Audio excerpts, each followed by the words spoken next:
Hello, good morning. આજે આપણે ધોરણ 8-9 એમાં સામાજિક વિજ્ઞાન જોવાનું છે. એમાં પ્રકરણ પહેલું, કારણ કે 8 અને 9માં બંનેમાં જે પ્રકરણ પહેલું છે એ સરખું જ આવે છે. બંનેની જે કંઈ પણ બાબતો છે, દાખલા તરીકે 9મા ધોરણમાં આપણે જોઈએ તો ભારતમાં બ્રિટિશ સત્તાનો ઉદય, એટલે જે કંઈ પણ જ્ઞાતિઓ આવેલી હતી, જે કંઈ પણ અલગ અલગ પ્રજાઓ આવેલી હતી એની વાત કરવામાં આવે છે. તો 8મા ધોરણમાં તમારે તો કે ભાઈ યુરોપિયન પ્રજાનું આગમન, એટલે ઘણી બધી એવી જે કંઈ પણ પ્રજાઓ હતી એને ભારતમાં આવીને ઘણા 100 વર્ષ જે શાસન કર્યું હતું, એ શાસનગાળામાં એને કઈ કઈ બાબતો છે એ મૂકેલી છે, કઈ કઈ બાબતો છે એ જાળવેલી છે, કઈ કઈ બાબતોના આધારે આપણા ભારતમાં છે એ પ્રવેશ કર્યો હતો. આપણે ખબર છે કે ભાઈ આપણો ભારત દેશ છે એક ખેતી પ્રધાન દેશ છે. સૌથી વધારે 70% લોકો છે એ કૃષિ ઉપર આધારિત છે. સૌથી વધારે લોકો છે એ ખેતીનો ઉપયોગ કરે છે. તો જ્યારે ઘણો બધો એવો વ્યાપાર કરવામાં આવ્યો, ઘણો બધો એવો આપણો વ્યાપાર વધવા લાગ્યો, ત્યારે શું થયું તો કે ભાઈ જે કંઈ પણ યુરોપિયન પ્રજાઓ હતી એ પ્રજાઓ આપણા ભારતમાં છે એ વ્યાપાર કરવા માટે છે એ શું કર્યું તો કે પ્રવેશ કર્યો હતો. શેના માર્ગે તો કે દરિયાના માર્ગે કર્યો હતો, જમીનના માર્ગે કર્યો હતો. એટલે ત્યાંના જે તુર્ક મુસ્લિમો હતા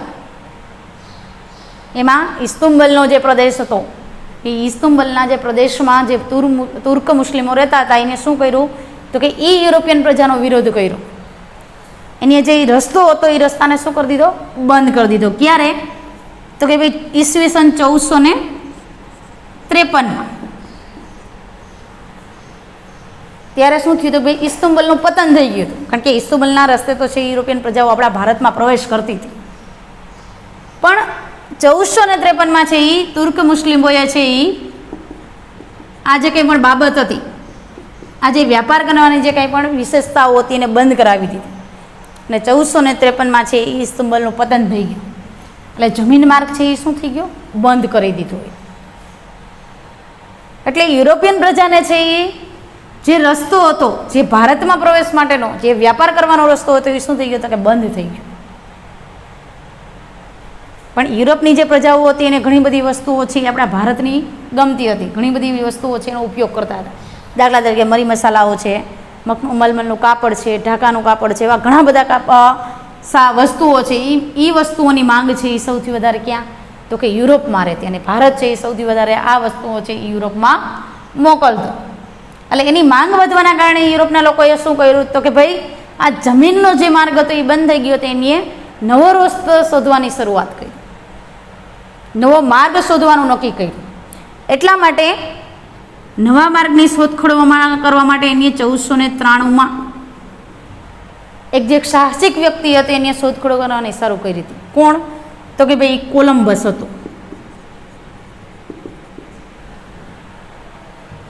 કોલંબસે 1493માં છે એ જળમાર્ગની શોધ કરવા માટે એ નીકળે છે. પણ બને છે એવું, એવી ઘટના બને છે કે એના કારણે છે એ પવન અને વાવાઝોડાના હિસાબે છે એ ઊંધી દિશામાં વયો જાય. એટલે ક્યાં પહોંચી જાય છે તો કે અમેરિકા પહોંચી જાય છે. એટલા માટે કહેવામાં આવે છે કે ભાઈ કોલંબસે દરિયાની શોધ કરી હતી, પણ એ આકસ્મિક રીતે ક્યાં જઈને વહી જાય છે તો કે ભાઈ અમેરિકા વહી જાય છે. પણ ઘણા બધા એવા લોકો છે એમ કહે છે કે ખરેખર અમેરિકા ખંડની શોધ છે એ કોલંબસે નથી કરી, પણ જ્યાં જે અમેરિકાના જે અમેરિગો વેસ્પુચી છે એ નામના વ્યક્તિએ છે અમેરિકા ખંડની શોધ કરી હતી. એટલે આ બધી સાહસિક પ્રવૃત્તિના લીધે છે એ શું થયું તો કે ઘણા બધા એવા સાગર ખેડો એટલે દરિયા ખેડનાર વ્યક્તિએ છે એ શું કર્યું તો કે ભાઈ એને રસ્તો શોધવાનું ચાલુ કર્યું. તેમાં કોણ હતું તો કે બાર્થોલોમ્યુ ડાયઝે. અને આખા પેસિફિક આર્કટિક મહાસાગરની જે કંઈ પણ વ્યવસ્થા હતી એ વ્યવસ્થામાં શું કર્યું તો કે એને ચક્કર લગાવ્યું, એને જોયું કે ભારતની જે કંઈ પણ વ્યાપારની જે કંઈ પણ વ્યવસ્થાઓ છે એ વ્યવસ્થાને અનુલક્ષીને કઈ કઈ બાબતો જાળવવી જોઈએ. એટલા માટે એની રસ્તાની શોધખોળ કરવાનું ચાલુ કર્યું. એ શોધખોળના કારણે બાર્થોલોમ્યુ ડાયઝે છે એને આખું એક ચક્કર લગાવે છે. એ ચક્કરના કારણે જળમાર્ગની જે શોધ કરવાની હતી શોધ છે એ શું થાય છે તો કે દેખાય છે, એને એવો સાહસ મળે છે, સફળતા મળે છે. અને એના કારણે 1498માં વાસ્કો દ ગામા આવે છે કે જેને ભારત આવવાનો જળમાર્ગ શોધેલો હતો. ભારત આવવાનો જે કંઈ પણ વિસ્તાર છે, એનો જે કંઈ દરિયા કિનારો છે એનું કઈ રીતે શોધખોળ કરી હતી. હવે આ દરિયાની શોધખોળ થઈ ગઈ એટલે શું થયું તો કે અલગ અલગ પ્રજાઓ આવી. આ કઈ પ્રજા હતી? પોર્ટુગીઝ હતી કે જેને આપણે ફિરંગી તરીકે ઓળખીએ છીએ. એના પછી પોર્ટુગીઝ પ્રજા પછી કઈ આવી તો કે ડચ પ્રજા આવી. એને આપણે શું કહીએ? વલંદાઓ કહીએ. એના પછી તો કે ડેનમાર્કની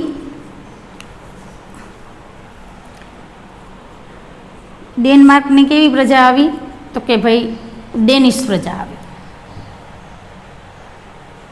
અને છેલ્લે તો કે ભાઈ અંગ્રેજો આવ્યા હતા, ફ્રેન્ચ આવ્યા.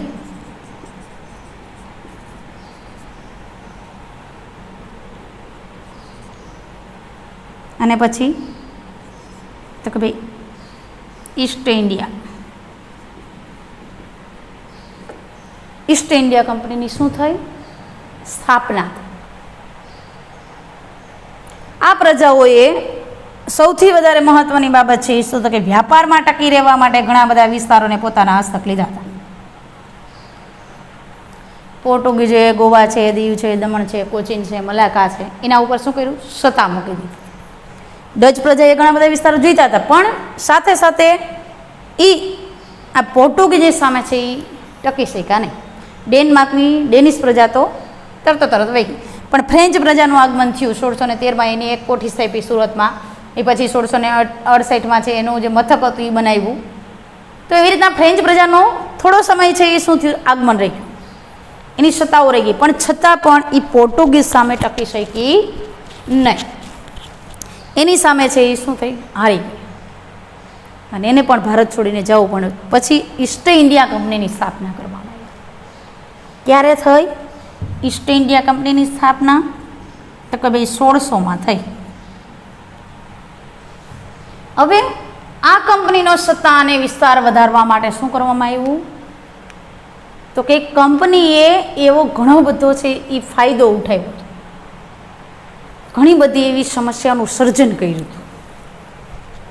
એ સમસ્યાના કારણે આ પ્રજાઓ દ્વારા સૌથી વિશેષ પ્રકારે છે એ કાયદાની પરિસ્થિતિ મૂકવામાં આવી, કાયદાની બાબતો મૂકવામાં આવી. અને એ કાયદાની બાબતોના આધારે આ પ્રજાઓએ આપણા ભારતમાં 200 વર્ષ શાસન કર્યું હતું.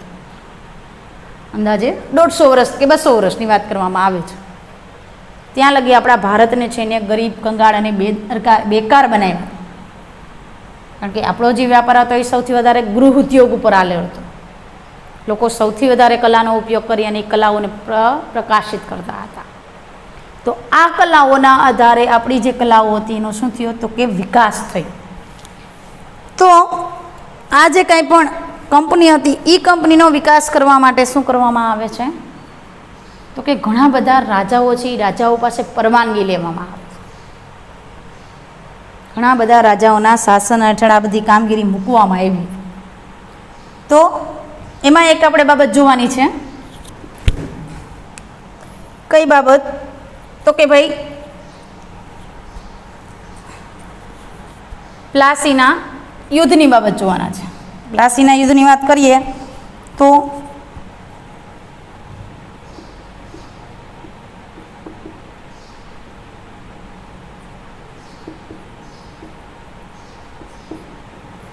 પ્લાસીનું યુદ્ધ શું કામે?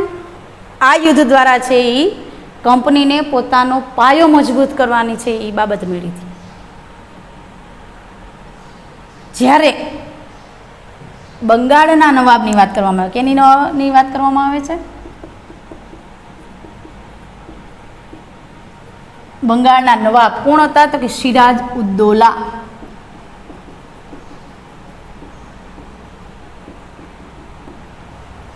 આ બંગાળના નવાબ હતા. પણ બંગાળની પ્રજા છે એ આ રાજાથી ખુશ નહોતી. શું કામ? એના ઘણા બધા વિરોધીઓ હતા. ઘણા બધા કટ્ટરપંથીઓ હતા, કારણ કે એ કોઈ પણ નિર્ણય છે એ પોતાના હિત માટે કરતા હતા,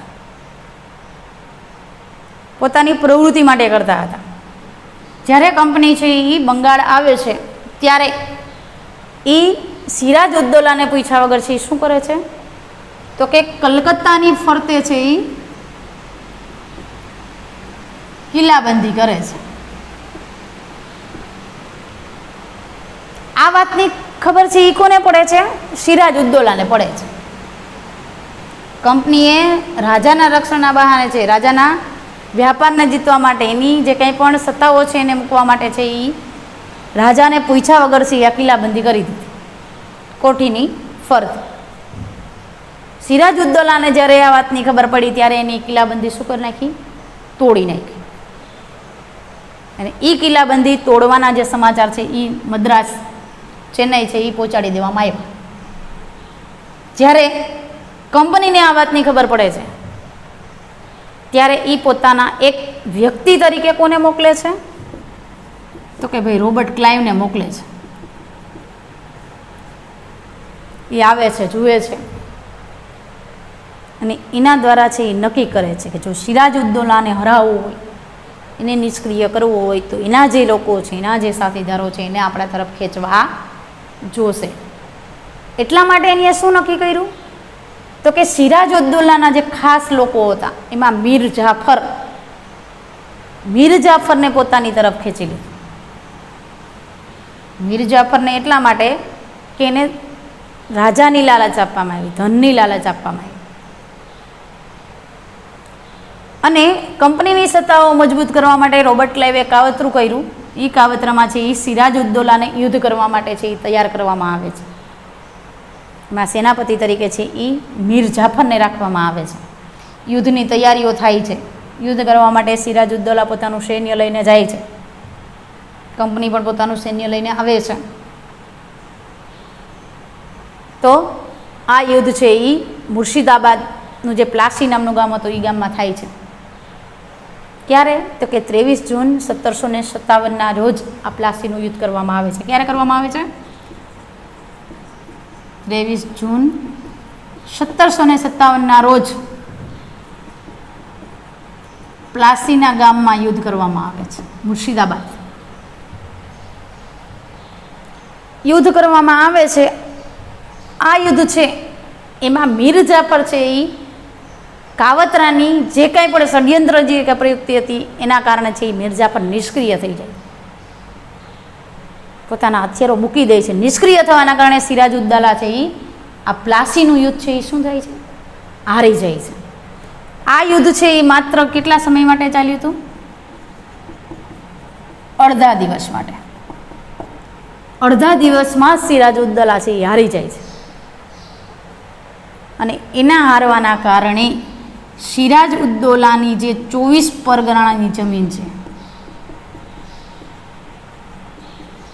એની ઉપર કોનું, તો કે કંપનીની જે શાસન વ્યવસ્થા હતી, કંપનીની જે સત્તાઓ હતો એને મૂકી દેવામાં આવી હતી. કંપનીનું શાસન આવી ગયું. એ પછી તો કે સિરાજ ઉદ્દૌલા છે એને પોતાનું પદ, રાજા તરીકેનું સ્થાન છોડવું પડ્યું. એની જગ્યાએ કોને બેસાડવામાં આવ્યો, તો કે મીર જાફરને રાજા તરીકે બેસાડવામાં આવ્યો. મીર જાફર જ્યારે રાજા તરીકે આવે છે ત્યારે એને સૌથી વધારે શેની લાલસા હતી, ધનની લાલસા હતી. સૌથી વધારે એ મેળવવા માટે છે એ કંપની પાસેથી પણ છે એ કર લેતો, મહેસૂલ ઉઘરાવતો. કંપનીની સત્તા છે એ પોતાના હસ્તક લઈ લીધી. આ બધી બાબત જોઈ અને મીર જાફર છે એને શું કરવામાં આવે, તો ગાદી ઉપરથી હટાડી નાખવામાં આવે છે. ગાદી ઉપરથી હટાડે છે તો કોને બેસાડે, મીર કાસિમને. કોને બેસાડે છે, મીર કાસિમ.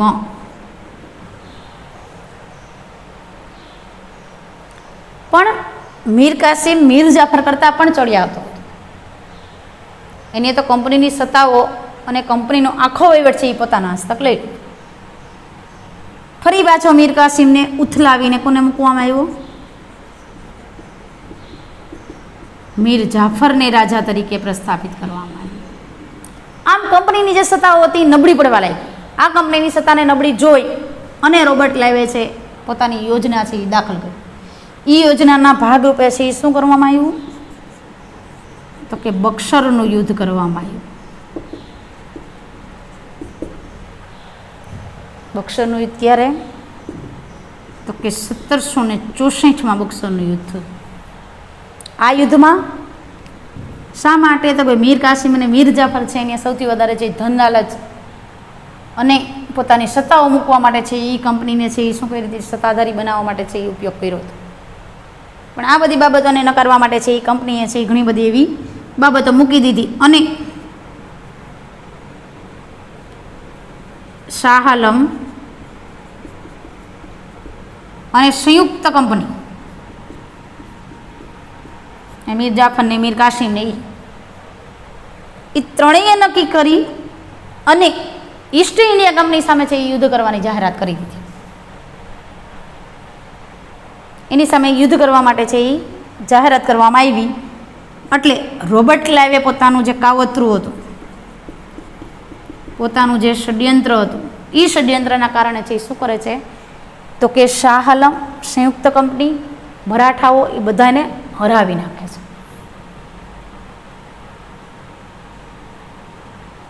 અને એના કારણે બક્સરના યુદ્ધમાં મીર જાફર, મીર કાસિમ અને શાહ આલમનો શું થાય છે? પરાજય થાય છે.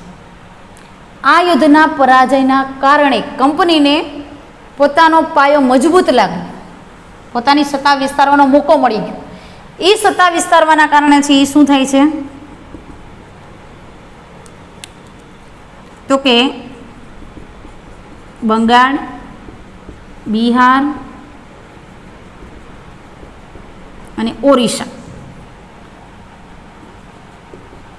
માં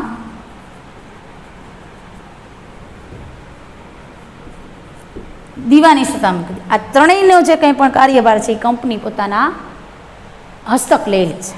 કંપની પોતાનો આ ત્રણેય રાજ્યો ઉપર છે એ શું કરે છે? વિસ્તાર પ્રદેશ ઉપર છે વહીવટ મૂકી દે છે. કારણ કે બંગાળ છે એ સૌથી મોટો પ્રાંત હતો. સૌથી વધારે ઉદ્યોગની બાબત હોય, ગૃહ ઉદ્યોગો હોય કે વ્યાપારની બાબત હોય એ બંગાળમાં થતા. કારણ કે કાપડનો વહીવટ સૌથી વધારે છે એ બંગાળમાંથી જ કરવામાં આવતો. સોનનું વધીવા સૌથી વધારે છે એ બંગાળમાં જ થતું. એટલે કંપનીનો જે પાયો હતો, કંપનીની જે સત્તાઓ હતી એ શું થઈ? મજબૂત થવા લાગી. અને આ કંપનીની સત્તાના કારણે છે એ આ ત્રણેય જે પ્રદેશો હતો એના ઉપર રોબર્ટ ક્લાઇવે છે એ દીવાની સત્તા મૂકી દીધી.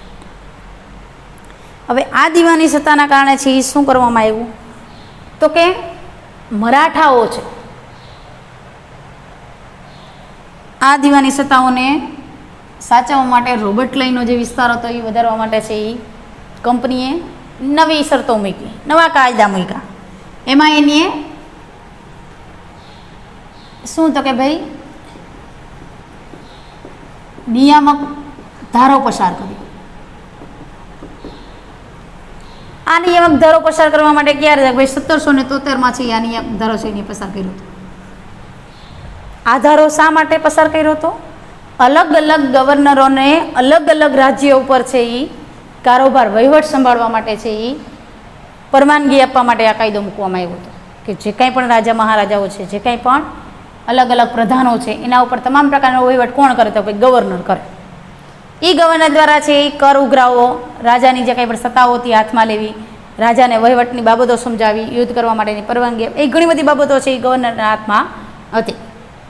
તેમાં સૌથી પહેલાં છે એ ગવર્નર તરીકે કોણ આવે છે? તો કે ભાઈ વોરન હેસ્ટિંગ આવે છે. ગવર્નરના પદ ઉપર આવે છે. વોરન હેસ્ટિંગ જ્યારે ગવર્નરના પદ ઉપર આવે છે ત્યારે સૌથી વધારે શક્તિશાળી તરીકે કોણ હતા? તો કે મરાઠાઓ હતા.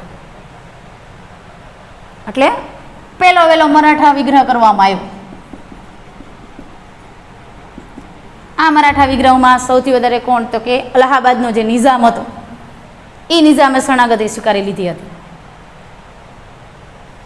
એને આ જે ગવર્નરો હતી એની કૂટનીતિની ખબર પડી ગઈ હતી. એટલે એનો વિસ્તારને, એની સત્તાઓને રાખવા માટે છે એને શું કર્યું તો કે ભાઈ ગવર્નર સાથે ભળી જાય છે. પછી મરાઠા વિગ્રહ થયો, એના કારણે મૈસૂરના વાઘ તરીકે ઓળખાતા ટીપુ સુલતાન સામે છે એ વિગ્રહ કરવામાં આવ્યો. શું કામે કે એની પાસે સૈન્ય પણ વધારે હતું અને એ શક્તિશાળી પણ હતો અને શરણાગતિ સ્વીકારવા માટે તૈયાર હતો નહીં. એટલે કંપનીએ પોતાની સત્તાનો ઉપયોગ કરી, નિઝામનો ઉપયોગ કરી અને ટીપુ સુલતાન સામે છે એ સંઘર્ષ કરે છે, એની સાથે યુદ્ધ કરે છે અને અંતે ટીપુ સુલતાન છે એ શું થાય છે? હારી જાય છે અને મરાઠા ઉપર છે એ કંપનીઓનું શાસન આવી જાય છે. એટલે વોરન હેસ્ટિંગ્સની ઘણી બધી એવી ખામીઓના કારણે છે એને શું કરવામાં આવે છે તો કે ગવર્નર છે એ બદલાવવામાં આવે છે. એના પછી કોણ આવે છે તો કે કોનવર્સિલ આવે છે ગવર્નર તરીકે. એ પણ કંપનીનું શાસન અને સત્તાઓ વિસ્તારવા માટે છે એ શું કરે છે તો કે પોતાની જે કંઈ પણ વિચારસરણી છે એ મૂકે છે, કાયદાઓ મૂકે છે. પણ એ પરિસ્થિતિઓને છે એ સંભાળી શકતો નથી અને એ પરિસ્થિતિઓના કારણે છે એ ઘણી બધી સમસ્યાઓ સર્જાય છે અને કંપનીનો જે વિસ્તાર છે એ વિસ્તાર વધારી શકાતો નથી. એટલા માટે કોર્નવાલિસને હટાવીને છે એ જ્હોન સ્મિથ છે એને મૂકવામાં આવે છે.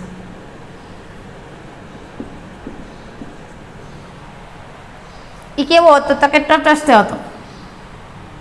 એની જે નીતિઓ હતી એ ઘણી બધી એવી પ્રકારની જે કંઈ પણ પૂર્વ નીતિઓ વાળી હતી. એનો વિસ્તાર છે એ વધારવા માટે એને ઘણી બધી એવી બાબતો મૂકેલી હતી.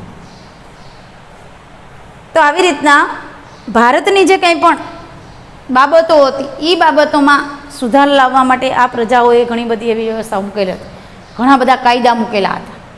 પછી આપણે એવા ઘણા બધા ગવર્નરો છે એને કઈ કઈ એવી નીતિઓ મૂકેલી એ જોવાનું છે કે કોર્નવાલિસ છે, પછી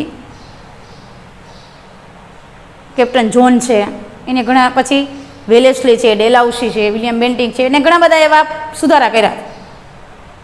ઘણી બધી એવી બાબતો છે એ મૂકેલી હતી અને આ બાબતના આધારે જે કંઈ પણ સત્તાઓ છે એ સત્તાઓનો વિસ્તાર કરેલો હતો. તમારે હોમવર્કમાં છે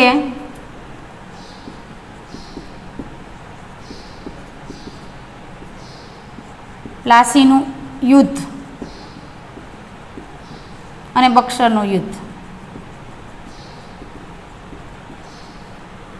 આ બે બાબતો છે એ લખીને આવવાની છે ને પાકી પણ કરવાની છે.